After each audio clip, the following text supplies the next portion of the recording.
ಜೀನಾಗಿ ಸಂಪಾದಕತ್ವದಲ್ಲಿ GMS news ಸಾಗರಿಸುತ್ತದ ಆಚೆ ಈಚೆ ಶನಿವಾರದ news ಅಪ್ಡೇಟ್ಗೆ ತಮಗೆ ಸ್ವಾಗತ. ಮುಖ್ಯಾಂಶಗಳು: ಸಾಗರದಲ್ಲಿ ಸಹಕಾರಿ ಧುರೀಣ ಮತ್ತು ಅಡಿಕೆ ಬೆಳೆಗಾರರ ಆಪತ್ಬಾಂಧವ ಎಚ್.ಎಸ್. ಮಂಜಪ್ಪ ಅವರಿಗೆ ನಾಗರಿಕ ಸನ್ಮಾನ. ಮಂಜಪ್ಪ ಅವರು ತಮಗಾಗಿ ಸೌಲಭ್ಯ ಕೇಳದೆ ಬೆಳೆಗಾರರ ಹಿತಚಿಂತಕರಾಗಿದ್ದರು ಎಂದ ಪ್ರಹ್ಲಾದ್ ಜೋಶಿ. ಎಚ್.ಎಸ್. ಮಂಜಪ್ಪ ನಾಗರಿಕ ಸನ್ಮಾನದಲ್ಲಿ ಸಂಸದರಾದ ಬಿ.ವೈ. ರಾಘವೇಂದ್ರ, ಕಾಗೇರಿ, ಅರಗ ಜ್ಞಾನೇಂದ್ರ, ಸೂರ್ಯನಾರಾಯಣ್, ವಾಶಂ ರಾಮಚಂದ್ರ ಮಾತು. ಗ್ಯಾರಂಟಿ ಕಾಂಗ್ರೆಸ್ ಸರ್ಕಾರದಲ್ಲಿ ಖಾತೆ ಬಗ್ಗೆ ಸಚಿವರಿಗೆ ಗ್ಯಾರಂಟಿ ಇಲ್ಲ. ಸರ್ಕಾರದಲ್ಲಿ ಒಳಬೇಗುದಿ ಸ್ಫೋಟಗೊಂಡಿದೆ ಎಂದ ಕೇಂದ್ರ ಸಚಿವ ಪ್ರಹ್ಲಾದ್ ಜೋಶಿ. ಈಗ ಸುದ್ದಿಯ ವಿವರ. ಜಗತ್ತಿನಲ್ಲಿ ಭಾರತ ದೊಡ್ಡ ಆರ್ಥಿಕ ಶಕ್ತಿಯಾಗಿ ಹೊರಹೊಮ್ಮುತ್ತಿದೆ. ವಿದ್ಯುತ್ ಕ್ಷೇತ್ರದಲ್ಲಿ ಅತಿ ಹೆಚ್ಚು ಸೋಲಾರ್ ಶಕ್ತಿಯನ್ನು ಬಳಕೆ ಮಾಡಿಕೊಂಡ ದೇಶ ಭಾರತ ಎಂದು ಕೇಂದ್ರ ಸಚಿವ ಪ್ರಹ್ಲಾದ್ ಜೋಶಿ ತಿಳಿಸಿದರು. ಸಾಗರದ ದೇವರಾಜ ಅರಸು ಕಲಾಭವನದಲ್ಲಿ ಶನಿವಾರ ಪ್ರಾಂತೀಯ ಅಡಿಕೆ ಬೆಳೆಗಾರರ ಸಂಘ ಮತ್ತು ಹೊಸಬಾಳೆ ಎಚ್.ಎಸ್. ಮಂಜಪ್ಪ ಅಭಿನಂದನಾ ಸಮಿತಿ ವತಿಯಿಂದ ಆಯೋಜಿಸಿದ್ದ ಎಚ್.ಎಸ್. ಮಂಜಪ್ಪ ಅವರಿಗೆ ನಾಗರಿಕ ಸನ್ಮಾನ ನೆರವೇರಿಸಿ ಅವರು ಮಾತನಾಡುತ್ತಿದ್ದರು. ಸಂಸದ ಬಿ.ವೈ. ರಾಘವೇಂದ್ರ, ವಿಶ್ವೇಶ್ವರ ಹೆಗಡೆ ಕಾಗೇರಿ, ಶಾಸಕ ಅರಗ ಜ್ಞಾನೇಂದ್ರ, ಸೂರ್ಯನಾರಾಯಣ್ ಕಂಡಿಕ, ವಾಶಂ ರಾಮಚಂದ್ರ ಭಟ್ ಮಾತನಾಡಿದರು. ಸನ್ಮಾನ ಸ್ವೀಕರಿಸಿ ಸಹಕಾರಿ ಧುರೀಣ ಎಚ್.ಎಸ್. ಮಂಜಪ್ಪ ಮಾತನಾಡಿದರು. ವೇದಿಕೆಯಲ್ಲಿ ಶಾಸಕ ಚನ್ನಬಸಪ್ಪ, ವಿಧಾನ ಪರಿಷತ್ ಸದಸ್ಯ ಡಿ.ಎಸ್. ಅರುಣ್, ಪ್ರಮುಖರಾದ ಇಂದುಧರ್ ಬೇಸೂರು, ಎಸ್.ಆರ್. ಸತೀಶ್ ಚಂದ್ರ, ಅಂಗಡಿ Ashok Naik, Mahesh ಹುಲ್ಕುಳಿ, Shivakumar H S., Gopalakrishna Vaidya, R M. Hegde, G T. Hegde, Shivakumar B K., H S. Shadakshari, M. Haranatharao Mattikoppa, B R. Jayanth, Shambhulinga Ganapathi Hegde, Lokanath Bilisiri, Nagaraj Shetty, Shivashankar, Pattabhiram, Ravikumar, Prabhavathi Manjappa ಇನ್ನಿತರರು ಹಾಜರಿದ್ದರು. ವಸುಧಾ ಶರ್ಮಾ ಮತ್ತು ಸಂಗಡಿಗರು ಪ್ರಾರ್ಥಿಸಿದರು. ಪ್ರಸನ್ನ ಕೆರೆಕೈ ಸ್ವಾಗತಿಸಿದರು. ಕೆ.ಎಂ. ಸೂರ್ಯನಾರಾಯಣ್ ಕಂಡಿಕ ಪ್ರಾಸ್ತಾವಿಕ ಮಾತನಾಡಿದರು. ರಾಜೇಂದ್ರ ಕಂಡಿಕ ಸನ್ಮಾನ ಪತ್ರ ವಾಚಿಸಿದರು. ಭರತ್ ನಾಡಿಗ್ ಹಾಗೂ ಸುನೀತಾರಾವ್ ಕಾರ್ಯಕ್ರಮ ನಿರೂಪಿಸಿದರು. ಹವಾಮಾನ ಆಧಾರಿತವಾದಂಥ ಬೆಳೆ ವಿಮೆಯ ಬಗ್ಗೆ ಅವರು ಮಾತನಾಡಿದ್ದಾರೆ. ನನಗೆ ಜ್ಞಾನೇಂದ್ರ ಯಾವ ಬೆಳೆ ವಿಮೆ ಅಂತ ಕೇಳಿದರೆ ಇದು ಹವಾಮಾನ ಆಧಾರಿತ ಯಾಕೆ ಬರಲಿಲ್ಲ ಅಂತ ಕೇಳಿದರೆ, ಹವಾಮಾನ ಆಧಾರಿತ ಬೆಳೆಗೆ ಸ್ಟ್ಯಾಟಿಸ್ಟಿಕ್ಸ್ ಏನಿದೆ, ಎಷ್ಟು ಮಳೆಯಾಗಿದೆ ಇಲ್ಲ, ಇದನ್ನು ರಾಜ್ಯ ಸರ್ಕಾರ ಕೊಡಬೇಕು. ನಾನೇನು ಈ ವೇದಿಕೆ ಮೇಲೆ ರಾಜ್ಯ ಸರ್ಕಾರಕ್ಕೆ ಆರೋಪ ಮಾಡಲಿಕ್ಕೆ ಬಯಸೋದಿಲ್ಲ. ಆದರೆ ಏನು ಸ್ಟ್ಯಾಟಿಸ್ಟಿಕ್ಸನ್ನು, ಅದಕ್ಕೆ ಬೇಕಾದಂಥ ಮಾಪನಕ್ಕೆ ಬೇಕಾದಂಥ ವ್ಯವಸ್ಥೆಯನ್ನು ಮಾಡಿ ಅದನ್ನು ಕೊಟ್ಟರೆ ನಾವು ಸಾಕಷ್ಟು ಬೆಳೆ ವಿಮೆ ಮತ್ತು ಹವಾಮಾನ ಬೆಳೆ ವಿಮೆಯಲ್ಲಿ ಪರಿಣಾಮಕಾರಿಯಾದಂಥ ಪರಿವರ್ತನೆಯನ್ನು ಕೇಂದ್ರ ಸರ್ಕಾರ ನರೇಂದ್ರ ಮೋದಿಯವರ ನೇತೃತ್ವದಲ್ಲಿ ತಂದಿದೆ. ಹಾಗಾಗಿ ಆ ಸ್ಟ್ಯಾಟಿಸ್ಟಿಕ್ಸ್ ಕೊಟ್ಟರೆ ಡೆಫಿನೆಟ್ಲಿ ಅಭ್ಯರ್ಥಿ. ಉಳಿದಂತೆ ಅಡಿಕೆ ಇದಕ್ಕೆ ಒಂದು ಪರಂಪರಾಗತವಾದಂಥ ಟೈಮ್ ಇನ್ ಮೆಮೋರಿಯಲ್ ಅಂತ ಹೇಳ್ಬೋದು. ಯಾವ ಕಾಲದಿಂದನೂ ಸಹಿತ ಅಡಿಕೆ ಕೇವಲ ತಿನ್ನೋದಕ್ಕೆ ಅಥವಾ ಯಾರು ಹೇಳೋ ರೀತಿಯಲ್ಲಿ ಗುಟಕಕ್ಕೆ ಅಷ್ಟೇ ಉಪಯೋಗ ಮಾಡಲ್ಲ. ನಾವು ಪೂಗಿ ಫಲಂ ಅಂತ ಹೇಳ್ತೀವಿ. ಪೂಗಿ ಫಲಂ ಅಂತಂದರೆ ಅಡಿಕೆ ಜೊತೆಗೆ ಅಡಿಕೆ ಬೆಟ್ಟ ಅಥವಾ ಅಡಿಕೆ ಹೂವು, ಅದರ ಜೊತೆಗೆ ಎಲೆ, ಸಂಸ್ಕೃತ. ಆ ಪೂಗಿ ಫಲ ನೈವೇದ್ಯ ನೈವೇದ್ಯಾಮಿ ಅಂತ ಹೇಳ್ತೀವಿ. ಅಂದರೆ ಅಡಿಕೆ ಅದು ಒಳ್ಳೆಯ ಸಂದರ್ಭದಲ್ಲಿ ಮದುವೆ ಬೇರೆ ಬೇರೆ ಸಮಾರಂಭದಲ್ಲಿಯೂ ಅಡಿಕೆಯನ್ನು ಉಪಯೋಗ ಮಾಡ್ತೀವಿ ಮತ್ತು ದುಃಖಕರ ಸಮಾರಂಭದಲ್ಲಿಯೂ ಅಡಿಕೆ ಇರಲಾರದಂತೆ ನಡೆಯುತ್ತದೆ. ಆದರೆ ಈ ಅಡಿಕೆ ಇದ್ದಕ್ಕಿದ್ದಂಗೆ ಬೇರೆ ಬೇರೆ ಲಾಬಿಗಳು ಇದು ಕ್ಯಾನ್ಸರ್ ಕಾರಕ. ನಮ್ಮ ತಂದೆಯವರು 85 ವರ್ಷ ಬರ್ತೀವಿ. ಅವರು ದಿವಸ ಎಲೆ ತಿಂತಾರೆ. ದಿವಸ ಏನಾಗಿಲ್ಲ ಅವ್ರಿಗೆ, ಬರೀ ಎಲೆ ಅಡಿಕೆ ಅಷ್ಟೇ ತಿಂತಾ ಇದ್ದಾರೆ ಅವರು. ಅಂದರೆ ತಂಬಾಕು ಅದು ಇಲ್ಲ. ಹಾಗಾಗಿ ಇದು ಕ್ಯಾನ್ಸರ್ ಕಾರಕ ಅಂತ ಏನು ಕೊಟ್ಟರು ಹಿಂದಿನ ಸರ್ಕಾರ ಕೊಟ್ಟಿರುತ್ತೋ ಅದನ್ನು ಸರಿಪಡಿಸಲಿಕ್ಕೆ ಮತ್ತು ಸುಪ್ರೀಂ ಕೋರ್ಟ್ನಲ್ಲಿ 2-3 ಸರ್ತಿ ಕೇಸ್ ಬಂದಾಗೂ ಸಹಿತ ನಮ್ಮ ವಿಶ್ವೇಶ್ವರ ಹೆಗಡೆ ಅವರು, ರಾಘವೇಂದ್ರ ಅವರು ಮತ್ತು ಮಂಜಪ್ಪನವರು, ಇವರೆಲ್ಲ ಜ್ಞಾನೇಂದ್ರ ಅವರು ಎಲ್ಲ ಬಂದಾಗ ಶಿವರಾಜ್ ಸಿಂಗ್ ಅವರ ಜೊತೆಗೆ ಸುದೀರ್ಘವಾದಂಥ ಸಭೆಯನ್ನು ನಾವು ಮಾಡಿದ್ದೇವೆ. ಆ ಸಭೆ ಮಾಡಿ ಇದನ್ನು ಅಧ್ಯಯನವನ್ನು ಬೇಗ ಮುಗಿಸಿ, ಸಂಶೋಧನೆಯನ್ನು ಬೇಗ ಮುಗಿಸಿ ಸುಪ್ರೀಂ ಕೋರ್ಟ್ಗೆ ಈ ವರದಿಯನ್ನು ಕೊಟ್ಟು ಇದೇನು ಒಂದು ಕಟ್ಟಿ ತೂಗಾಡ್ತಾ ಇದೆ ಅದನ್ನು ತೆಗೆದು ಹಾಕಲಿಕ್ಕೆ ಭಾರತ ಸರ್ಕಾರ ಬದ್ಧವಾಗಿದೆ ಅನ್ನುವಂಥ ಸಂಗತಿಯನ್ನು ಶಿವರಾಜ್ ಸಿಂಗ್ ಚೌಹಾಣ್ ಅವರು ಬಹಳ ಕ್ರಿಯಾಶೀಲವಾದಂಥ ಒಬ್ಬ ನಮ್ಮ ಕೃಷಿ ಮಂತ್ರಿಯಾಗಿದ್ದಾರೆ. 19 ವರ್ಷಗಳ ಕಾಲ ಅವರಿಗೆ ರಾಜ್ಯದ ಮಂತ್ರಿಯಾಗಿ, ರಾಜ್ಯದ ಮುಖ್ಯಮಂತ್ರಿಯಾಗಿ ಅನುಭವ ಇದೆ ಮತ್ತು ಕೃಷಿಯಲ್ಲಿ ಅಮೋಘವಾದಂಥ ಕೆಲಸವನ್ನು ಮಧ್ಯಪ್ರದೇಶದಲ್ಲಿ ಮಾಡಿದ್ದಾರೆ. ಹಾಗಾಗಿ ಅವರ ನೇತೃತ್ವದಲ್ಲಿ ಇದನ್ನು ಬಗೆಹರಿಸುವಂಥ ತೀರ್ಮಾನ ಈಗಾಗಲೇ ಆಗಿದೆ ಮತ್ತು ಅವರಿಗೂ ಕನ್ವಿನ್ಸ್ ಆಗಿದೆ. ಉಳಿದಂತೆ ಇಂಪೋರ್ಟ್ ಆಗ್ತಾ ಇರುವಂಥದ್ದು ಮತ್ತು WTO ಇತ್ಯಾದಿ ಕಾರಣದಿಂದ ಕೆಲವೊಂದಿಷ್ಟು ಸಮಸ್ಯೆಗಳಿದ್ದಾವೆ. ಅದನ್ನು ಕಂಟ್ರೋಲ್ ಮಾಡೋದಕ್ಕೆ ಸಾಕಷ್ಟು ನಮ್ಮ ನಿರ್ಮಲಾ ಸೀತಾರಾಮನ್ ಅವರು ಸಾಕಷ್ಟು ಸಹಕಾರ ಕೊಡ್ತಾ ಇದ್ದಾರೆ. ರಾಘವೇಂದ್ರ ಮತ್ತು ವಿಶ್ವೇಶ್ವರ ಹೆಗಡೆ ಅವರು ಸಾಮಾನ್ಯವಾಗಿ ಅವರು ಹಿರಿಯ ನಾಯಕರಾಗಿ, ವಿಶ್ವೇಶ್ವರ ಹೆಗಡೆ ಅವರು ಕ್ರಿಯಾಶೀಲ MP ಆಗಿ ಎಲ್ಲ ಸಮಸ್ಯೆಗಳನ್ನು ಇದು ಅಡಿಕೆ ಬೆಳೆಗಾರರದೇ ಒಂದು ಕಾರ್ಯಕ್ರಮ, ಅಡಿಕೆ ಬೆಳೆಗಾರರ ಒಂದು ಸಮಾವೇಶ ನಡೆದಿದೆ. ಅಂದರೆ ಮಂಜಪ್ಪನವರಿಗೂ ಮತ್ತು ಈ ಅಡಿಕೆ ಬೆಳೆಗಾರರಿಗೂ ಯಾವ ಒಂದು ಅವಿನಾಭಾವ ಸಂಬಂಧ ಇದೆ ಅನ್ನುವಂಥದ್ದನ್ನು ಇದರಿಂದ ನಾವು ಕಲ್ಪನೆ ಮಾಡ್ಕೋಬಹುದು. ನೀವು ಅಡಿಕೆ ಬೆಳೆಯೋರು, ನಾವು ಅಡಿಕೆ ತಿನ್ನೋರು ಉತ್ತರ ಕರ್ನಾಟಕದವರು. ಹಾಗಾಗಿ ನೀವು ಒಳ್ಳೆ ಅಡಿಕೆ ಬೆಳೆದ್ರೆ ಅದು ನಮಗೂ ಕೂಡ ಒಂದು ಸ್ವಲ್ಪ ಲಾಭ ಇದೆ, ಯಾಕಂದ್ರೆ ಕ್ವಾಲಿಟಿ ಅಡಿಕೆ ಸಿಗ್ತದೆ ಅಂತ. ಬಹಳ ಅರ್ಥಪೂರ್ಣವಾದಂತಹ ಕಾರ್ಯಕ್ರಮ. ನಾನು ಅಡಿಕೆ ಬಗ್ಗೆ ಸ್ವಲ್ಪ ಕೊನೆಯದಾಗಿ ನಿಮ್ಮ ಸಮಸ್ಯೆಗಳ ಬಗ್ಗೆ ನಾನು ಗೊತ್ತಿರುವ ಉತ್ತರ ಕೊಡ್ತೇನೆ. ಆದರೆ ಮಂಜಪ್ಪನವರು ಹಲವಾರು ಬಾರಿ ನಾನು ಭೇಟಿ ಮಾಡಿದ್ದೀನಿ. ಈ ಒಂದು ಸಂದರ್ಭದಲ್ಲಿ ನನಗೆ ಇಲ್ಲಿ ಬರಬೇಕು ಅಂತ ಅನಿಸಿರ್ಲಿಕ್ಕೆ ಇನ್ನೊಂದು ಪ್ರೇರಣೆ ಅಂತ, ಮಂಜಪ್ಪನವರನ್ನ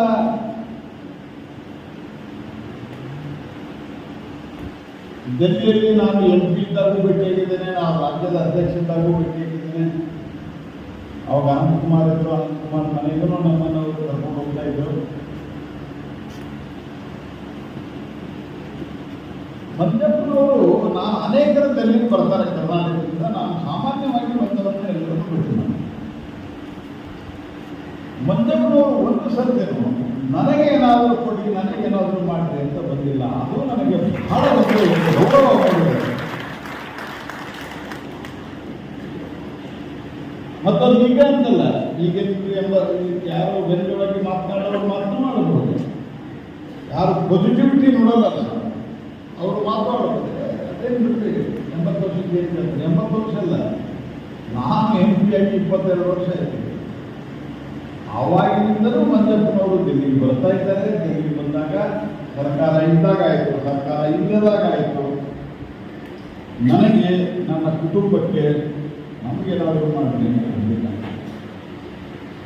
ಇದು ಒಬ್ಬ ವ್ಯಕ್ತಿ ಆ ಒಂದು ನಾವೇನು ಸಂಘದ ವ್ಯವಸ್ಥೆಯಲ್ಲಿ ಹೇಳ್ತಿಲ್ಲ, ನಾವು ಕೇವಲ ಶಾಖೆ ಬದಲಾಗತ್ತ ಸ್ವಯಂ ಸೇವಕರಲ್ಲ, ನಾವು ಸಂಘದ ಕಾರ್ಯಕ್ರಮಕ್ಕೆ ಹೋಗೋದು ಮಾತ್ರ ಸ್ವಯಂ ಸೇವಕರಲ್ಲ, ನಾವು ನಮ್ಮ ಸಂಘದ ಧ್ಯೇಯವ ಅಥವಾ ಪ್ರಾಮಾಣಿಕ ಜೀವನವನ್ನು ನಮ್ಮ ಜೀವನದಲ್ಲಿ ಅಳವಡಿಸಿಕೊಳ್ಬೇಕು ಅನ್ನುವ 105 ಕೋಟಿ ಒಂದಷ್ಟು ಎಕ್ಸ್ಪೋರ್ಟ್ ಆಗ್ತಾ ಇದೆ. ಇಂಪೋರ್ಟ್ 42,236 ಮೆಟ್ರಿಕ್ ಟನ್, ಅಂದರೆ 1,208 ಕೋಟಿ ಬೆಲೆ ಬಾಳಷ್ಟು ಈ ವರ್ಷ ನಮಗೆ ಇಂಪೋರ್ಟ್ ಆಗಿದೆ. ಅವ್ರು ಬಂದು ಇನ್ನೊಂದು ಉತ್ತರ ಕೊಟ್ಟರು. ಕೇಳಿದೆ ಮೇಲೆ ಒಬ್ಬ MP-ಗೆ ಪ್ರಶ್ನೆ ಕೇಳಲು ಮರು ಪ್ರಶ್ನೆ, ಇನ್ನೊಂದು ಉಪ ಪ್ರಶ್ನೆಗಳನ್ನು ಕೇಳುವಂಥದ್ದು ಅವಕಾಶ ಇರುತ್ತೆ. ಎಕ್ಸ್ಪೋರ್ಟ್ ಇಂತ ಇಂಪೋರ್ಟ್ ಹೆಚ್ಚಿಗೆ ಆಗಲಿಲ್ಲ ಅಂತೇಳಿ ಕೇಳಿದಾಗ ಅವ್ರು ಹೇಳಿದ್ರು, ನಮ್ಮ ಭಾರತದಲ್ಲಿ ಉಪಯೋಗಿಸುವಂತ ಈ ಅಡಿಕೆ ಪದಾರ್ಥವನ್ನ ಇನ್ನೂ ನಮ್ಗೆ ಶಾರ್ಟೇಜ್ ಇದೆ, ಹಾಗಾಗಿ ನಾವು ಇನ್ನೂ ಕೂಡ ಅಡಿಕೆಯನ್ನ ಒಂದಿಷ್ಟು ಇಂಪೋರ್ಟ್ ಮಾಡ್ಕೊತಾ ಇದ್ದೀವಿ ಅಂತ ಹೇಳಿ ಬಾಲಿವುಡ್ ಒಂದು ಉತ್ತರವನ್ನು ಕೊಟ್ಟಿದ್ದು ಕೂಡ ನೆನೆಸ್ಕೊಳ್ತೀವಿ.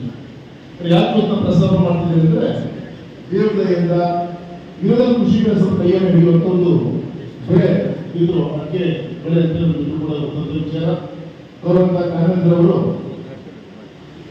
ಒಬ್ಬ ಹಿರಿಯ ನಾಯಕರಾಗಿ ಅಡ್ವೊಕೇಟ್ ಕೌನ್ಸಿಲ್ನ ಮುಖ್ಯಸ್ಥರಾಗಿ ಅನೇಕ ವಿಚಾರಗಳನ್ನ ಅನೇಕ ಹೋರಾಟಗಳನ್ನ ಅನಂತಕುಮಾರ್ ಜಿಯಿಂದ ಹಿಡಿದು ಇವತ್ತು ಕೂಡ ಅವರು ಹಂಚಿಕೊಳ್ಳುವ ಪ್ರಯತ್ನ ಮಾಡಿದ್ದಾರೆ.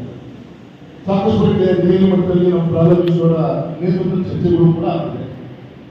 ಮೊನ್ನೆ ಶ್ರೀಲಂಕಾದಲ್ಲಿ ನಡೆದಂತ ವರ್ಲ್ಡ್ ಆರ್ಗನೈಸೇಷನ್ ಅಲ್ಲೂ ಕೂಡ ಅದಕ್ಕೆ ಕ್ಯಾನ್ಸರ್ ಹಾನಿಕಾರಕ ಅಂತೇಳಿ ಡಿಸ್ಕಷನ್ ಆಗಿ ಇಡೀ ಪ್ರಪಂಚದಲ್ಲಿ ಬ್ಯಾನ್ ಮಾಡಬೇಕು ಕೂಡ ಚರ್ಚೆ ಆಗಿದ್ದು ಕೂಡ ನಿಮಗೆಲ್ಲರೂ ಕೂಡ ಬಂದಂತ ವಿಚಾರ. ಹಾಗಾಗಿ ಇವತ್ತೆಲ್ಲೋ ಕೂಡ ಗೊತ್ತಿದ್ದಂಗೆ ನಾವು ಉಪಯೋಗಿಸುವಂಥದ್ದು ಆ ಬಣ್ಣ ರೆಡ್ ಆಕ್ಸೈಡ್ ಬೇರೆ ಬೇರೆ ಈ ರೀತಿಯಿಂದ ದುರುಪಯೋಗ ಒಟ್ಟಿಗೆ ಶ್ರೀಮಂತ ಆಗ್ಬೇಕು ಅಂತೀವಿ. ಡಿಟ್ಯಾಚಬಲ್ ರೆಡ್ ಆಕ್ಸೈಡ್ ಮಿಕ್ಸ್ ಮಾಡುವಂತ ಕೆಲವು ಕಡೆಗೆ ಕೆಟ್ಟ ಘಟನೆಗಳು ನಡೀತಾ ಇದೆ.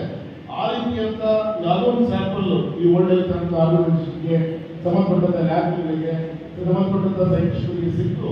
ಇವತ್ತು ಆ ಬಣ್ಣ ಇವತ್ತು ಅಡಿಕೆಗೆ ಕ್ಯಾನ್ಸರ್ ಆಗಿ ಕನ್ವರ್ಟ್ ಆಗ್ತಾ ಇದ್ದು ರಿಪೋರ್ಟನ್ನ ಕೆಲವು ಕಡೆ ಚರ್ಚೆ ಆಗ್ತದೆ. ಹಾಗಾಗಿ ಈ ಸಂದರ್ಭದಲ್ಲಿ ಸಮಾಜ ಅಡಿಕೆ ಬೆಳೆಯುವಂತ ರೈತರು ಯಾರೋ ಟ್ರೇಡರ್ಸು ಅಥವಾ ಯಾರೋ ಒಬ್ಬ ಕೂತ ಶ್ರೀಮಂತ ಯೋಚನೆ ಮಾಡುವಂತ ವ್ಯಕ್ತಿಗಳ ತಪ್ಪಿಂದ ನಮ್ಮ ಅಡಿಕೆ ಬೆಳೆಗಾರರ ಒಂದು ಈ ಸಂಸ್ಕೃತಿ ನಮ್ಮ ಬೆಲೆ ತಳಗಳು ಮುಟ್ಟಿ ಇಂತಹ ಪ್ರಯತ್ನವನ್ನು ಮಾಡಿ ಅಲ್ಲಿಂದ ಶುರುವಾಯಿತು ನಮ್ಮ ಜರ್ನಿ. ಒಂದು ದಿವಸ ನಿರ್ಮಲಾ ಸೀತಾರಾಮನ್ ಅವರು ಹೇಳಿದ್ರು, ನಾವೆಲ್ಲ ಹೋದಾಗ ಈ ದೇಶದ ಯಾವುದೇ ಬೆಳೆಗೆ ಇಲ್ಲದೆ ಇರುವಂತಹ ಲಾಭಿ ಅಡಿಕೆ ಬೆಳೆಗೆ ನೀವು ಮಾಡ್ತೀರಿ, ಖಂಡಿತವಾಗ್ಲೂ ಬೇರೆ ಬೇರೆ ಬೆಳೆಗೆ ಇದು ಅನ್ಕಂಡಿ ಅಂತ ಹೇಳಿದ್ರು.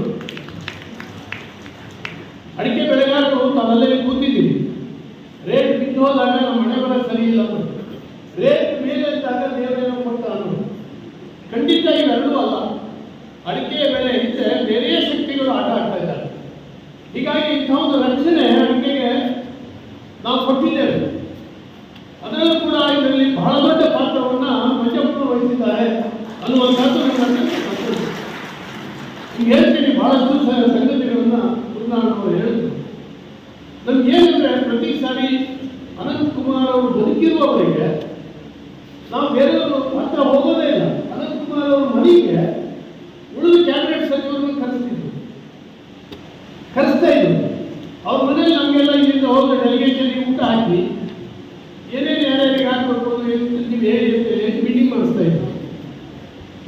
ನಮಗಿವತ್ತು ಅನಂತಕುಮಾರ್ ಅವ್ರನ್ನ ಕಳ್ಕೊಂಡಿರ್ತಕ್ಕಂಥದ್ದು ಯಾರಿಗೆ ಎಷ್ಟು ನಷ್ಟ ಆಗಿದೆ ಅನ್ನೋದಕ್ಕಿಂತ ಅಡಿಕೆ ಬೆಳೆಗಾರರಿಗೆ ಬಹಳ ದೊಡ್ಡ ನಷ್ಟ ಆಗಿದೆ, ಬಹಳ ದೊಡ್ಡ ನಷ್ಟ ಆಗಿದೆ. ಜಾರ್ಜ್ ಫರ್ನಾಂಡಿಸ್ ಅವರು ಕಂಟ್ರೋಲ್ ನಾವೆಲ್ಲ ಹೋಗಿ ಒತ್ತಾಯ ಮಾಡಿ ಕಂಟ್ರೋಲ್ ಬಂದಿದ್ರು ಅವತ್ತು ಅಂತ ಹೇಳಿದ್ರೆ, ಶಿವಮೊಗ್ಗ ಸೈನ್ಸ್ ಸ್ಟ್ರೀಟ್ನಲ್ಲಿ ಅಷ್ಟು ದೊಡ್ಡ ಸಭೆ ಒಂದು ಬೆಳೆಗಾಗಿ ಆಯಿತು ಅಂತ ಹೇಳಿದ್ರೆ ಅದಕ್ಕೆ ಅನಂತಕುಮಾರ್ ಅವರು ಬಹಳ ದೊಡ್ಡ ಕಾರ್ಯ.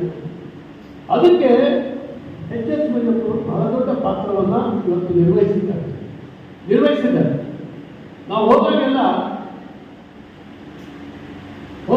ನಿಮ್ಗೆ ಗೊತ್ತಿರಬಹುದು, ಕೇಂದ್ರದ ಬಹಳಷ್ಟು ಜನ ಮಂತ್ರಿಗಳು ಅವರ ಕಾಲು ಮುಟ್ಟಿ ನಮಸ್ಕಾರ ಮಾಡಿ, ಇದು ನಮಗೆ ಗೌರವ ಹೆಮ್ಮೆ. ಅವರ ಕಾಲು ಮುಟ್ಟಿ ನಮಸ್ಕಾರ ಮಾಡಿ. ಯಾಕಂದ್ರೆ ಹೊಸಬಾಳೆಯ ಹೆಗಡೆ ಕುಟುಂಬ ಅಂತಹ ಒಂದು ದೊಡ್ಡ ಅವರು ಪುರಸಭೆಯ ಅಧ್ಯಕ್ಷರಾಗಿ ನಾನು ಪಟ್ಟಿ ಮಾಡ್ತಾ ಇದ್ದೆ. ಅವರು ಪುರಸಭೆ ಅಧ್ಯಕ್ಷರುಗಳ ಸಂಘದ ಶಿವಮೊಗ್ಗ ಜಿಲ್ಲೆ ಕಾರ್ಯದರ್ಶಿಯಾಗಿ ನ್ಯಾಮ್ಕೋಸು, ಜನತಾ ಬಜಾರು, ನಮ್ಮ ಅದಲ್ಲದೆ ಬೇರೆ ಬೇರೆ ಬೇರೆ ಬೇರೆ ಸಾಮಾಜಿಕ ಸಂಘ ಸಂಸ್ಥೆಗಳಲ್ಲಿ ಕೆಲಸ ಮಾಡ್ತಾ ಲಯನ್ಸ್ ಕ್ಲಬ್ ಅವರೊಳಗೆ ಗವರ್ನರ್ ಆಗಿದ್ದು. ನಮ್ಮ ಗವರ್ನರ್ ಅಂದ್ರೆ ದೊಡ್ಡ ಗವರ್ನರ್ ಅಷ್ಟೇ ಕಾಣ್ತಾರೆ, ಆದ್ರೆ ಈ ರೀತಿಯ ಗವರ್ನರ್ ಆಗಿ ಆ ಕಾಲದಲ್ಲಿ ಕೆಲಸ ಮಾಡಿದಂಥವ್ರು ಎಷ್ಟು ಕ್ಷೇತ್ರದಲ್ಲಿ ತಮ್ಮ ಪ್ರಭಾವ ಬೀರಿದ್ರು. ಅದರ ಜೊತೆಯಲ್ಲಿ ತಮ್ಮ ವೃತ್ತಿಯನ್ನು ಸಹ ಅತ್ಯಂತ ಗೌರವಯುತವಾಗಿ ನಡೆಸಿದಂಥವ್ರು. ಸಾಗರಕ್ಕೆ ಅವರ ಬಹಳ ಹತ್ತಿರದವರು, ಸೊರಬದ ಆ ಹತ್ತಿರದಲ್ಲ ನಾನು ಮಾತನಾಡ್ತಿರೋರು. ಇಲ್ಲಿ 40 ವರ್ಷದ ಹಿಂದೆ ಪೆಟ್ರೋಲ್ ಪಂಪ್ ಮಾಡಿ ಪಾರ್ಟ್ನರ್ಶಿಪ್ನಲ್ಲಿ ಇವತ್ತಿಗೂ ಅತ್ಯಂತ ಯಶಸ್ವಿ ಪಾರ್ಟ್ನರ್ಶಿಪ್ ನಡೆದಂತ ಪೆಟ್ರೋಲ್ ಪಂಪ್ ನಡೆಸಿದಂಥವ್ರು ಸಾಗರದಲ್ಲಿ ಅವರು. ಹಾಗಾಗಿ ನೀವು ಅವರ 10 ಹಲವು ಮುಖವನ್ನು ನಾವು ವಿಶ್ಲೇಷಿಸಿದರೆ ಅದು ನಮ್ಮೆಲ್ಲರಿಗೆ ಪ್ರೇರಣೆ ಕೊಡುತ್ತೆ. ಮುಂದಿನ ಯುವ ಪೀಳಿಗೆಗಳಿಗೆ ಅದು ಪ್ರೇರಣೆ ಕೊಡುತ್ತೆ. ಆ ಮೇಲ್ಪಂಕ್ತಿಯ ಜೀವನದಲ್ಲಿ ನಾವು ಭಾಗಿಯಾಗಬೇಕು ಅನ್ನುವಂತಹ ಅಂತಕ್ಕಂತಹ ಮನಸ್ಥಿತಿ ನಮಗೆ ನಿರ್ಮಾಣ ಆಗೋದು ಅತ್ಯಂತ ಸಹಜ ಇದೆ. ಈಗಾಗಲೇ ಹೇಳಿದ್ರು, ನಮ್ಮ ಹೊಸಬಾಳೆ ಕುಟುಂಬಕ್ಕೆ ದತ್ತಾತ್ರೇಯ ಹೊಸಬಾಳೆಯವರನ್ನೇ ರಾಷ್ಟ್ರೀಯ ಸ್ವಯಂ ಸೇವಕ ಸಂಘಕ್ಕೆ ಅಂದ್ರೆ ರಾಷ್ಟ್ರಕ್ಕೆ ಸಮರ್ಪಿಸಿಕೊಂಡಂತಹ ಕುಟುಂಬ. ನಾವು ಸದಾ ಈ ರಾಷ್ಟ್ರದ ಜನ, ನಮ್ಮ ಸಮಾಜದ ಜನ, ನಾವು ಆ ಕುಟುಂಬಕ್ಕೆ ಋಣಿಯಾಗಿರಬೇಕಾದಂಥವ್ರು. ಧಾರ್ಮಿಕ ಕ್ಷೇತ್ರದಲ್ಲಿ ರಾಮಚಂದ್ರಾಪುರ ಮಠದ ಆ ಎಲ್ಲ ಚಟುವಟಿಕೆಗಳಲ್ಲಿ ಹೊಸಬಾಳೆ ಕುಟುಂಬ ತೊಡಗಿಸ್ಕೊಂಡಿರೋದನ್ನ ನೋಡಿದ್ರೆ ಹೆಮ್ಮೆ ಅನಿಸುತ್ತೆ ನಮಗೆ.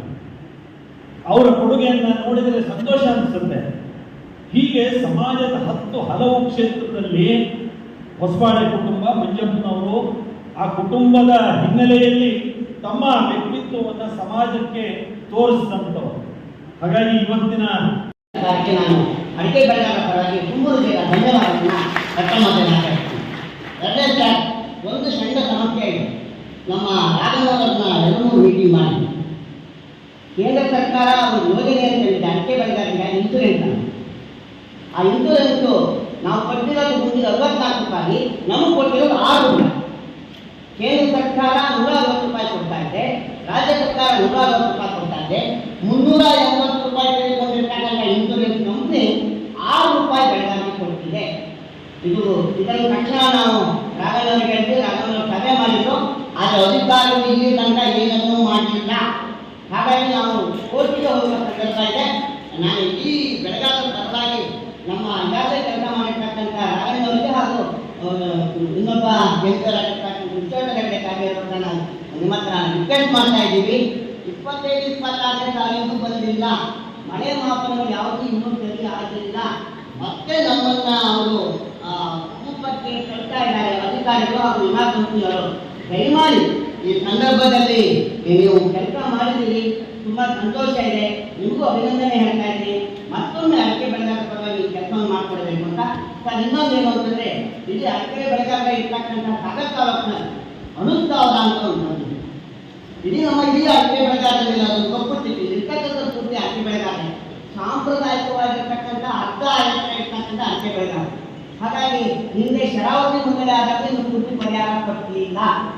ಇಲ್ಲೂ ನಮ್ಮನ್ನು ಒಕ್ಕಲಿಸ್ತಾರೆ. ದಯಮಾಡಿ ಆ ಒಕ್ಕಲಿಸಿದಾಗೆ ನೀವು ಈ ಬೆಳೆಗಾರ ಪರವಾಗಿ ನಿಲ್ಲಬೇಕಂತ ಪ್ರಾರ್ಥನೆಯನ್ನು ಮಾಡ್ತಾ ಬಂದಿರ್ತಕ್ಕಂಥ ನಿಮ್ಮೆಲ್ಲರಿಗೆ ನಾನು ಅಭಿನಂದನೆ ಸಲ್ಲಿಸ್ತಾ, ಮಂಜಪ್ಪನವರ ಆಶೀರ್ವಾದ ಈ ಅಡಿಕೆ ಬೆಳೆಗಾರರ ಮೇಲೆ ಇರಬೇಕು.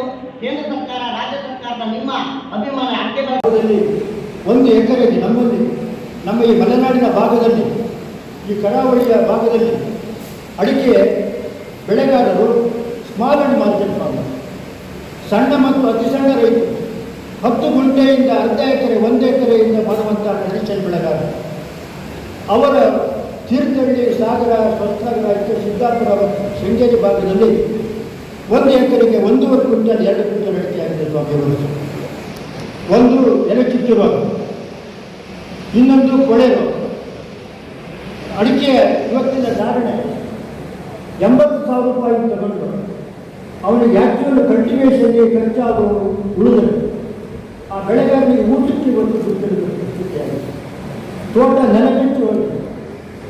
ಯಾವ ರೋಗದಿಂದ ಎಲ್ಲ ತೋಟವನ್ನು ತಾವು ಸಮೀಕ್ಷೆಯನ್ನು ಮಾಡಿಸಬೇಕು. ಅವರಿಗೆ ಪ್ರವಾಹ ಮತ್ತು ಭೂಕಂಪದ ಪರಿಹಾರ ರೂಪದಲ್ಲಿ, ಸಂತತ ರೂಪದಲ್ಲಿ ರಿಹ್ಯಾಬಿಲಿಟೇಷನ್ ಆಗ್ತದೆ. ಆ ತೋಟಕ್ಕೆ ಪೂರ್ಣ ನಿರ್ಮಾಣ ಮಾಡೋದಕ್ಕೆ ಸಹಕಾರ ಆಗ್ತದೆ. ಆ ಮೂಲಕವಾಗಿ ನಮ್ಮ ಮಲೆನಾಡಿನ ರೈತರನ್ನ, ಕರಾವಳಿ ರೈತರನ್ನ ತಾವು ಈ ಒಂದು ಸಂಕಟಕ್ಕೆ ರಕ್ಷಣೆ ಮಾಡಬೇಕು ಅಂತ ತಮ್ಮ ನೋಡಲ್ಲಿ ಕೈ ಮುಗಿದು ಕೇಳ್ತಾ ಇದ್ದಾರೆ. ನಮ್ಮ ತಂದೆಯ ಕಾಲದಲ್ಲಿ ನಾವು ನೋಡ್ತಾ ಇದ್ದೇವೆ ಮನೆ ಕೊಟ್ಟ ರೋಗವನ್ನು. ಇವತ್ತು ನಾವು ಔಷಧಿಯಲ್ಲಿ ಓಡಮಿಡ್ತಾರೆ. ಮೈಸೂರಿನ ಮಹಾರಾಜರ ಕೃಪೆಯಿಂದಾಗಿ ಕೋಲ್ಮನ್ ಅಂತ ಒಬ್ಬ ಮಹಾವಿಜ್ಞಾನಿಯನ್ನು ಮಲೆನಾಡಿನಲ್ಲಿ 3 ವರ್ಷಗಳ ಕಾಲ ಕುರಿತು ನಮಗೊಂದು ಪರಿಹಾರ ತೆಗೆದುಕೊಂಡಿದ್ದೆ ಗೋಲ್ಡ್ ಮಿಕ್ಸರ್. ಈಗ ಗೋಲ್ಡ್ ಮಿಕ್ಸರ್ಗೆ ಬೇಕಾದಂತಹ ರಾ ಮೆಟೀರಿಯಲ್ ಕಾಪರ್ ಸಲ್ಫೇಟ್ ಬಂಗಾರದ ರೇಟಿನಂತೆ ಮುಂದೆ ಹೋಗ್ತಾ ಇದೆ. ಕಳೆದ ವರ್ಷ 200, 210, 220 ಇದ್ದಂಥ ಕಾಪರ್ ಸಲ್ಫೇಟ್ ಇವತ್ತು 500, 520 ರೂಪಾಯಿ ಆಗಿದೆ. ಈ ಸಣ್ಣ ಮಲೆನಾಡು ಮತ್ತು ಕರಾವಳಿ ಭಾಗದ ಸಣ್ಣ ರೈತರಿಗೆ 1 ವರ್ಷದಲ್ಲಿ ನಾವು 4 ಸಲ ನಾವು ಔಷಧಿ ಸಿಂಪಡಿಸಬೇಕಾಗುತ್ತೆ. 1 ಎಕರೆಗೆ 800 ಲೀಟರ್ ರೈತರಿಗೆ ಕೊಡ್ತಾರೆ. ನಮ್ಮ ಅಡಿಕೆ ಬೆಲೆ ಬಂದೂರಿಗೋಸ್ಕರ ನಿಮ್ಮಲ್ಲಿ ಒಂದು ವಿನಂತಿ ಮಾಡ್ತೇನೆ. ದಯಮಾಡಿ ನಮ್ಮ ಅಡಿಕೆ ಕಾಪರ್ ಸಬ್ಸಿಡಿಯನ್ನು ಕೊಡಿ, ನಮ್ಮ ಅಡಿಕೆ ಮಾರುಕಟ್ಟೆಯನ್ನು ಸಹಕಾರ ಮಾಡುವಂಥ. ಎರಡನೇದಾಗಿ 18% GST, ಎಲ್ಲದಕ್ಕೂ 5%, 1% ಕೆಲವು ಕಡೆ. ನಾವು ರೈತರು ಮಾಡುವಂತಹ ಒಂದು ಅತ್ಯಂತ ಮಾಡುವುದು 18% ಇವತ್ತು 0% GST ಬಿಡಿಸಿದರೆ ನಮ್ಮ ಕಾಪರ್ ನಾನೊಬ್ಬರೇ ಏನು ಮಾಡಿಲ್ಲ, ಯಾವತ್ತೇ ನಾನು ಕೆಲಸ ಮಾಡಿದ್ದೀನಿ, ಯಾವ ಅಧಿಕಾರವೂ ಇಲ್ಲ, ಯಾವ ಇದು ಇಲ್ಲ. ಎರಡನೇದು ನನ್ನ ಆರೋಗ್ಯ, ನಾನು ಬಂದೋಗಕ್ಕೆ ಸಾಧ್ಯತೆ ಆದರೆ ನನ್ನನ್ನು ಗುಣವಾಗಿದ್ದು ಈ ಸನ್ಮಾನ ಆಗಲೇಬೇಕು ಅಂತ ನಾವೆಲ್ಲರೂ ಪ್ರಯತ್ನ ಮಾಡಿದ್ರು. ಈ ಸನ್ಮಾನ ಇವತ್ತು ದೊಡ್ಡ ಕಾರ್ಯಕ್ರಮವನ್ನು ನೆರವೇರಿಸ್ತಾರೆ. ಜೀವನದಲ್ಲಿ ಬೇಕಾದಷ್ಟು ಸನ್ಮಾನ ಮಾಡಿಸ್ಕೊಂಡಿದ್ದೇನೆ, ಆದರೆ ಇದು ಮರೆಯಲಾದ ಸನ್ಮಾನ ಅಂತ ಮಾಡುತ್ತೇನೆ. ನನ್ನ ಮನಸ್ಸು ತುಂಬಿಕೊಂಡಿರೋದ್ರಿಂದ ಅನೇಕ ಸಂಗತಿಗಳನ್ನು ಹೇಳಬೇಕು ಅಂತಿತ್ತು, ಅದು ಗಂಟಿಂದ ಬರೋದಿಲ್ಲ. ಎರಡನೇದು ಸಮಯ ಆಗಿದೆ. ಕಾಲ ಬಂದಾಗ ಎಲ್ಲವನ್ನೂ ಕೂಡ ಒಂದು ಒಟ್ಟಿಗೆ ರೂಪದಲ್ಲಿ ತಮ್ಮೆಲ್ಲರಿಗೂ ಕೊಡುವಂಥ ಪ್ರಯತ್ನ ಮಾಡ್ತೇನೆ. ಮತ್ತೊಮ್ಮೆ ಈ ಸನ್ಮಾನ ವ್ಯವಸ್ಥೆ ಮಾಡಿದಂಥ ಅಡಿಕೆ ಬೆಳೆಗಾರ ಸಂಘ ಮತ್ತು ಸನ್ಮಾನ ಸಮಿತಿ ಜೊತೆಗೆ ಇದು ಬಂದಿರುವಂಥ ಎಲ್ಲ ಮತ್ತು ತಾವೆಲ್ಲರೂ ರಾಜ್ಯದಲ್ಲಿ ಕಾಂಗ್ರೆಸ್ ಗ್ಯಾರಂಟಿ ಬಗ್ಗೆ ಮಾತನಾಡುತ್ತಿದೆ, ಆದರೆ ಖಾತೆ ಬಗ್ಗೆ ಗ್ಯಾರಂಟಿ ನೀಡಿಲ್ಲ ಎಂದು ಸಚಿವರು ತಕರಾರು ತೆಗೆದಿದ್ದಾರೆ. ಕಾಂಗ್ರೆಸ್ ಪಕ್ಷ ಯಾವ ಗ್ಯಾರಂಟಿಯನ್ನು ಪಾಲನೆ ಮಾಡುವುದಿಲ್ಲ, ತನಗೆ ಕೊಟ್ಟ ಗ್ಯಾರಂಟಿ ಪಾಲನೆ ಮಾಡಿಲ್ಲ ಎಂದು ರಾಮಲಿಂಗಾರೆಡ್ಡಿ ಅವರಿಗೆ ನೋವಿದೆ ಎಂದು ಕೇಂದ್ರ ಸಚಿವ ಪ್ರಹ್ಲಾದ್ ಜೋಶಿ ತಿಳಿಸಿದರು. ಸಾಗರದ LB ಕಾಲೇಜಿನ ಆವರಣದಲ್ಲಿ ಶನಿವಾರ ಪತ್ರಕರ್ತರ ಜೊತೆ ಅವರು ಮಾತನಾಡುತ್ತಿದ್ದರು. ಸಂಸದ ವಿಶ್ವೇಶ್ವರ ಹೆಗಡೆ ಕಾಗೇರಿ, ಶಾಸಕ ಅರಗ ಜ್ಞಾನೇಂದ್ರ ಇನ್ನಿತರರು ಹಾಜರಿದ್ದರು. ಕಾಂಗ್ರೆಸ್ ಪಾರ್ಟಿ ಭಾಳ ಗ್ಯಾರಂಟಿ ಬಗ್ಗೆ ಮಾತಾಡ್ತಾ ಇದೆ ಯಾವಾಗಲೂ, ಆದರೆ ಖಾತೆಗಳ ಗ್ಯಾರಂಟಿ ಬಗ್ಗೆ ಕೊಟ್ಟಿಲ್ಲ ಅಂಥೇಳಿ ಮಂತ್ರಿಗಳು ತಂಟೆ ತಕರಾರನ್ನು ತೆಗೆದಿದ್ದಾರೆ. ಖಾತೆಗಳ ಗ್ಯಾರಂಟಿ ಇಲ್ಲ ಅಂಥೇಳಿ ಯಾವ ಗ್ಯಾರಂಟಿನೂ ಕಾಂಗ್ರೆಸ್ ಪಾರ್ಟಿ ಪೂರ್ತಿಗೊಳಿಸೋದಿಲ್ಲ.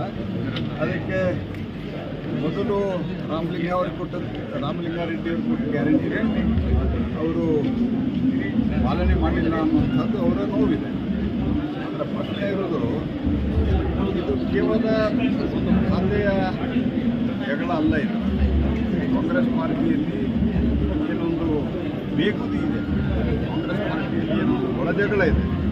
ಕಾಂಗ್ರೆಸ್ ಪಾರ್ಟಿಯಲ್ಲಿ ಸಿದ್ದರಾಮಯ್ಯನವರನ್ನ ಒತ್ತಾಯಪೂರ್ವಕವಾಗಿ ಕುರ್ಚಿಯಿಂದ ಇಳಿಸಿದ ನಂತರ ಆಗ್ತಾ ಇರುವಂತಹ ವಿದ್ಯಮಾನಕ್ಕೆ ಈ ಸರ್ಕಾರದ ಮುಂದೆ ಈ ಸರ್ಕಾರ 2 ವರ್ಷ ಇದು ಹೇಗೆ ನಡೀಬಹುದು ಅನ್ನೋದಕ್ಕೆ ಒಂದು ಸ್ಪಷ್ಟವಾದಂಥ ಒಂದು ಕಟ್ಟಿಗೆ ಕಾಣುವಂಥ ಒಂದು ಉದಾಹರಣೆ. ಸರ್, ಏನು ಅವಧಿ ಪೂರ್ವ ವಿಧಾನಸಭೆ ಚುನಾವಣೆ ಆಗ್ಬೋದು ರಾಜ್ಯದಲ್ಲಿ ನೀರೇ ನಿರೀಕ್ಷೆ ಮಾಡಿ? ನಾನು ಮತ್ತು ನಮ್ಮ ಪಕ್ಷ ಬಯಸುವುದು ಅವಧಿ ಪೂರ್ಣವಾಗುವುದಕ್ಕೆ ತಮ್ಮ ಚುನಾವಣೆಯನ್ನು ಬಯಸುತ್ತೀವಿ. ಚುನಾವಣೆ ಹೋದ ಬಾರಿಯ ಚುನಾವಣೆಯಲ್ಲಿ 12 ವರ್ಷ ರಾಜ್ಯದ ಜನ ಆಶೀರ್ವಾದವನ್ನು ಮಾಡಿದ್ದಾರೆ. ಜನರ ಆಶೀರ್ವಾದಕ್ಕೆ, ಜನರ ಮ್ಯಾಂಡೇಟ್ಗೆ ನಮ್ಮ ಪಕ್ಷ ಎಲ್ಲೂ ಅಗೌರವಿಸಿಲ್ಲ. ಆದರೆ ಹಿರಿಯ ಆಡಳಿತವನ್ನು ನಡೆಸುವುದರಿಂದ ಕರ್ನಾಟಕ 10-20 ವರ್ಷಗಳ ಕಾಲ ಹಿಂದಕ್ಕೆ ಹೋಗ್ತದೆ. ಇದು ನಮ್ಮೆಲ್ಲರಿಗೂ ಆತಂಕ. ಸರ್, ಕೇಂದ್ರ ಸಚಿವ ಸಂಪುಟ ಏನೋ ವಿಸ್ತರಣೆ ಸುದ್ದಿ ಸದ್ಯ ಆ ಥರ ಏನಾದ್ರು ಇದೆಯಾ ಸರ್? ಅಲ್ಲ, ವಿಸ್ತರಣೆ ಆಗ್ತದೆ ಅಂತ ಹೇಳ್ತಾ ಇರೋರು ನೀವು. ವಿಸ್ತರಣೆ ಯಾವಾಗ ಮಾಡಬೇಕು ಅಂತ ಪ್ರಧಾನಮಂತ್ರಿಗಳು ತೀರ್ಮಾನ ಮಾಡಿದಾಗ ವಿಸ್ತರಣೆ ಉಳಿದದ್ರ ಬಗ್ಗೆ ನನಗೆ ಗೊತ್ತಿಲ್ಲ. ಸರ್, ಅಣ್ಣಾಮಲೈ ತಮಿಳುನಾಡು ಅಣ್ಣಾಮಲೈ ಅವರು ನಮ್ಮ ಪಕ್ಷದಕ್ಕೆ ರಾಜೀನಾಮೆಯನ್ನು ಕೊಟ್ಟಿದ್ದಾರೆ. ನಾನೊಂದು ಹೊಸ ಮೂಮೆಂಟ್ ಶುರು ಮಾಡ್ತೀನಿ ಅಂತ ಹೇಳಿದ್ದಾರೆ. ಅವರಿಗೆ ದೇವರು ಒಳ್ಳೇದು ಮಾಡಲಿ ಅಂತ ಹೇಳಿ ನಾನು ಸರ್ ಲಾಸ್ಟ್ ಒಂದು ಈ ಕಾಕ್ರೋಚ್ ಜನತಾ ಪಾರ್ಟಿಯ ವಿದ್ಯಮಾನಗಳು ಇವತ್ತೆಲ್ಲ ಕಡೆ ಯುವ ಜನರು ಪ್ರತಿಭಟನೆ ಮಾಡ್ತಿದ್ದಾರೆ. ನೀಟ್ ಪರೀಕ್ಷೆಗೆ ಸಂಬಂಧಪಟ್ಟ ಎಲ್ಲ ಜನರು ಮಾಡ್ತಾ ಇಲ್ಲ, ಮಾಡ್ತಾ ಇರೋದು ಕೆಲವರು ಮಾಡ್ತಾ ಇದ್ದಾರೆ. ಜಗತ್ತಿನಲ್ಲಿ ದೊಡ್ಡದಾದಂಥ ಒಂದು ಪರೀಕ್ಷೆ ಇದು. ಹೀಗಾಗಿ ಏನು ಟೆಕ್ನಾಲಜಿ ಡ್ರಿವನ್ ಮಾಡಬೇಕು, ಅದನ್ನು ಹಂತ ಹಂತವಾಗಿ ಮಾಡಬೇಕಾಗ್ತದೆ. ಹಾಗಾಗಿ ಇದರ ಬಗ್ಗೆ ನಮ್ಮ ಸರ್ಕಾರ ಅತ್ಯಂತ ಸಂವೇದನಾಶೀಲವಾಗಿದೆ. ಹಾಗಾಗಿ ನಾನು ರಾಜಸ್ಥಾನದ ಇನ್ಚಾರ್ಜ್ ಆಗಿದ್ದೆ. ರಾಜಸ್ಥಾನ್ ಪಬ್ಲಿಕ್ ಸರ್ವಿಸ್ ಕಮಿಷನ್ದ 5 ವರ್ಷದೊಳಗೆ 19 ಬಾರಿ ಪೇಪರ್ ಲೀಕ್ ಆಗಿತ್ತು. 19 ಬಾರಿ. ಇದು ಅತ್ಯಂತ ಅಧಿಕೃತವಾಗಿ ಅವತ್ತಿನ ಸರ್ಕಾರ ವಿಧಾನಸೌಧದ ಸಭೆಯಲ್ಲಿ ಉತ್ತರ ಕೊಟ್ಟಂತಹದ್ದು. 19 ಬಾರಿ ಪೇಪರ್ ಲೀಕ್ ಆಗಿದೆ ಅಂತ. ನೀಟದಲ್ಲಿ ಆಟ್ ಪ್ರೆಸೆಂಟ್ ಇರೋ ಸಮಸ್ಯೆ ಅಂತಂದರೆ ಸುಮಾರು 24 ಲಕ್ಷ ಜನ ಇದರಲ್ಲಿ ಭಾಗವಹಿಸ್ತಾ ಇದ್ದಾರೆ. ಇದು ಬರುವಂಥ ದಿವಸದಲ್ಲಿ ಇದನ್ನು ಸಂಪೂರ್ಣವಾಗಿ ಟೆಕ್ನಾಲಜಿ ಡ್ರಿವನ್ ಆನ್ಲೈನ್ ಮಾಡೋದಕ್ಕೆ ಈಗಾಗಲೇ ಕ್ರಮ ಆಗಿದೆ. ದೇಶ ಭಾಳ ದೊಡ್ಡದಿದೆ, ಇದೆಲ್ಲರಿಗೂ ಗೊತ್ತಿದೆ. ಹಾಗಾಗಿ ಅದನ್ನು ಮಾಡೋದಕ್ಕೆ ಸ್ವಲ್ಪ ಸಮಯಾವಕಾಶ ಬೇಕಾಗಿತ್ತು. ವರ್ಷದಿಂದ ಆ್ಯಸ್ ಇಟ್ ಈಸ್ ಅದು ಹಾಗೆ ಆಗ್ತಾ ಇದೆ. ಹಾಗಾಗಿ ಇದರ ಬಗ್ಗೆ ನಾವು ಸಂವೇದನಾಶೀಲವಾಗಿದ್ದು ಸಹಿತ ಮತ್ತು 21ನೇ ತಾರೀಕು ನೀಟ್ ಎಕ್ಸಾಮ್ ಕಟ್ಟುನಿಟ್ಟಾಗಿ ಸರಿಯಾಗಿ ನಡೆಯೋದಕ್ಕೆ ಎಲ್ಲ ಕ್ರಮವನ್ನು ನಮ್ಮ ಸರ್ಕಾರ ಕೈಗೊಂಡಿದೆ. Thank you sir. ಇದು ಶನಿವಾರದ ಸಮಗ್ರ ಸುದ್ದಿ. ನಿರಂತರ ಸುದ್ದಿಗಾಗಿ ನೋಡ್ತಾ ಇರಿ GNS ನ್ಯೂಸ್. ನಮಸ್ಕಾರ.